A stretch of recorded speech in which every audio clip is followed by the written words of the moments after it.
Hello, friends. My name is Emma. I want to tell you a story today. It is very special to me, and I hope you will listen carefully until the end. It is a story that will touch your heart, make you feel, and maybe even change the way you see the world.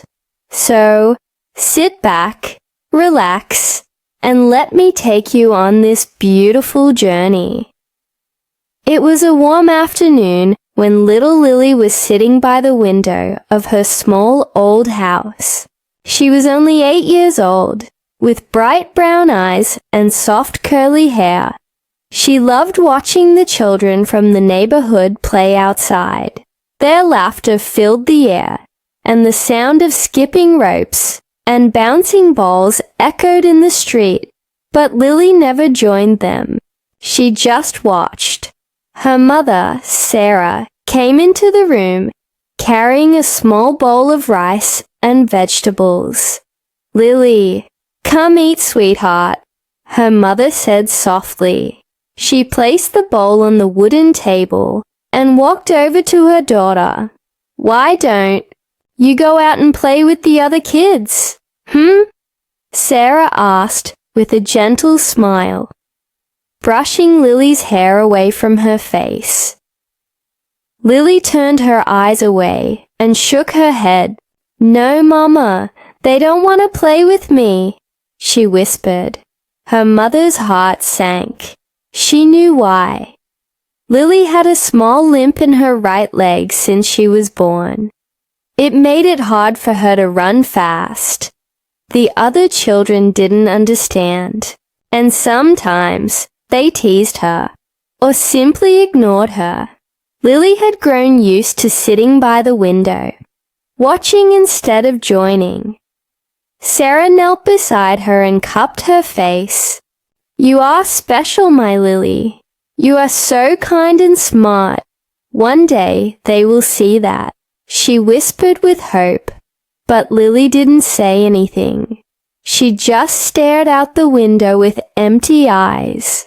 That evening, after her mother tucked her into bed and kissed her good night, Lily stared at the ceiling. She closed her eyes and made a wish. She whispered softly into the darkness, "I wish I could run like the wind. I wish they would want to play with me." The next morning, Lily woke up to the sound of birds singing.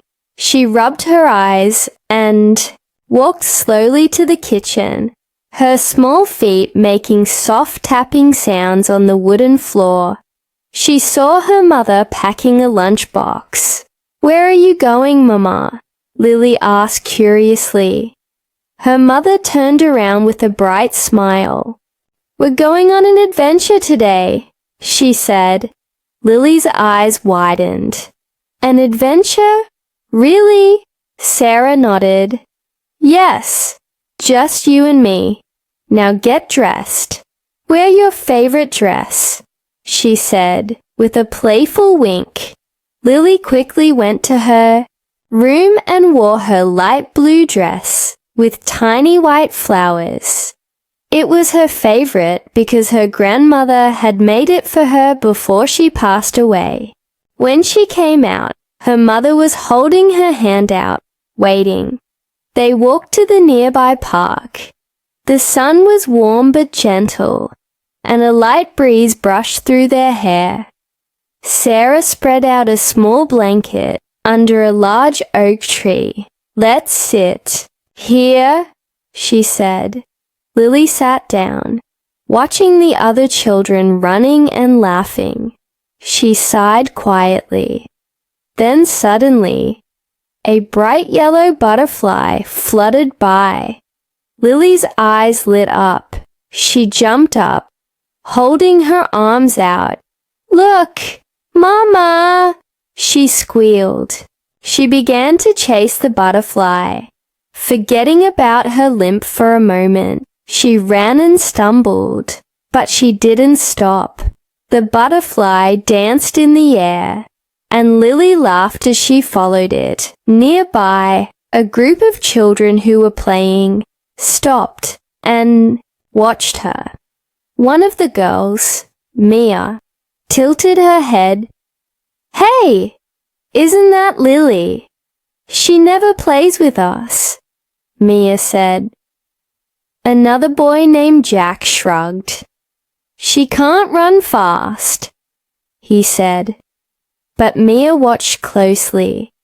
She saw the way Lily's eyes sparkled. As she ran, she saw the happiness in Lily's face. Without saying a word, Mia ran over to Lily. "Hey, let me help you catch it," Mia said cheerfully. Lily stopped running. She stared at Mia in surprise. You want to play with me?" she asked softly. Mia smiled. "Of course. You look like you're having so much fun. I want to have fun too." And just like that, they ran together. Soon the other children joined them. They didn't care about Lily's limp. They only cared about her laughter, her joy, and her bright shining spirit. From that day on, Lily was no longer the girl sitting by the window. She became the girl with a heart full of light, who ran even when she stumbled, who laughed even when she fell. One day, her mother asked her, "Do they ever talk about your limp?" Lily smiled brightly. "No, Mama. They only talk about how fast I run to catch the butterflies," she said, with a sparkle in her eyes. Her mother hugged her tightly, tears glistening in her eyes. She was proud, not because Lily could run fast, but because she never gave up. Years passed. Lily grew up. She became a young woman with a beautiful smile. She often walked through the same park and watched the children play. And whenever she saw a child sitting alone by the window or by the park bench, she would go over, take their hand, and say, "Hey, want to go catch a butterfly?" Because she knew what it felt like to be lonely. She knew what it meant to be different. And she wanted to be the one who made someone feel seen, loved, and accepted. So, my dear friends, remember this. Sometimes all it takes is one smile, one kind gesture, to make someone's day brighter. You never know how much your kindness can mean to someone.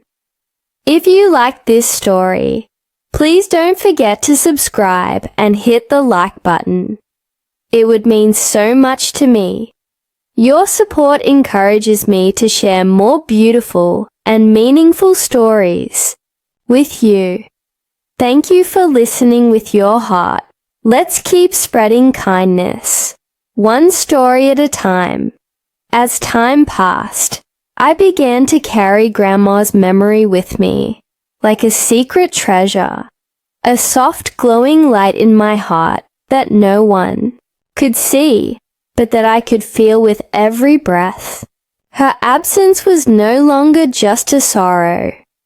It became a quiet presence, a gentle reminder of love that would never leave me. One evening, months later, I found myself walking through the streets of my old neighborhood. The sun was setting, and the sky was painted with the same golden hues I used to watch with Grandma. The breeze was warm, carrying the faint scent of jasmine. I clutched the locket around my neck and smiled faintly, feeling as though she was walking right beside me. As I strolled past a small cafe, I noticed an elderly woman sitting alone by the window. Her silver hair was neatly pinned back, and she slowly stirred her cup of tea with a delicate shaking hand. Her eyes, though soft, seemed distant, lost in a memory only she could see. I don't know why, but something pulled me toward her. Maybe it was the way she reminded me of Grandma. Maybe it was the loneliness in her eyes. Without thinking, I stepped into the cafe and walked over to her table. "Hello," I said softly. Unsure of what else to say, she looked up, slightly startled, but then smiled politely. "Hello, dear," she replied in a voice that was warm, but tired. I glanced at the empty seat across from her. "Would you mind if I sat here for a little while?" Her eyes softened with surprise, and for a brief moment, I saw a flicker of something familiar, like a door opening to a long-forgotten room. She gestured to the chair, and I sat down. We didn't speak right away. Instead, we sat quietly, sipping our tea. The cafe was filled with soft chatter and the gentle clinking of cups. But around us, there was only stillness. After a while, she spoke. "You remind me of my daughter," she said softly, her voice trembling slightly. "She used to sit with me like this." I felt my throat tighten. I glanced at her frail hands, the way they shook slightly as she held her cup, and I suddenly thought of Grandma's hands, how they used to gently brush my hair away from my face. "She must love you very much," I said quietly. The woman's eyes filled with tears. She placed her cup down carefully and reached into her coat pocket. With trembling fingers, she pulled out a small photograph. She handed it to me. "This was her," she whispered. I looked down at the photo. It was old and slightly faded, but I could still see the clear image of a young woman with a bright smile and eyes that were full of life. She had the same warmth in her eyes as the woman sitting in front of me. "She passed away," the woman whispered, her voice barely audible. "It's been 5 years, but sometimes it still feels like yesterday." My heart ached for her. I looked back at the woman in the photo, and I felt something stir inside me, a strange but beautiful ache, the kind that only comes when love and sorrow meet. "I lost someone too," I whispered. "My grandmother." The woman reached across the table and gently placed her hand over mine. Her skin was thin and cool, but her touch was filled with a quiet strength, the kind that comes from carrying loss and still finding the strength to be kind. "She's still with you, you know," the woman said softly. Even now, even here, I felt my eyes well with tears. "I know," I whispered, squeezing her hand. For the next hour, we sat together, sharing stories. She told me about her daughter, how she loved to paint, and how she used to sing while doing the dishes. She spoke of her daughter's laugh, how it filled their house with light. I told her about Grandma, about the music box, the letters, and the swing in the backyard. And as we spoke, I realized something. The love we carry for those we've lost doesn't fade. It doesn't shrink or disappear. It simply finds a new place to live. It moves into the hearts of strangers, into shared smiles and brief moments of kindness. When it was time to leave, I squeezed the woman's hand one last time. "Thank you," I whispered. She smiled softly, and I could see the gratitude in her eyes, the quiet, gentle joy of being remembered. As I stepped outside, the evening sun had melted into the horizon, leaving only a soft glow. I took a deep breath, filling my lungs with the warm jasmine-scented air, and for the first time in a long while, I felt light.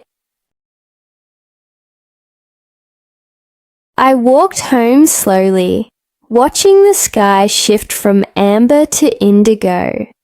The stars began to peek through the darkening sky, and I smiled. I imagined Grandma among them, dancing with Grandpa, hand in hand, beneath a sky that never stopped shining. Later, that night, I sat by my window with the locket in my hand. I slowly opened it and gazed at the photograph once again.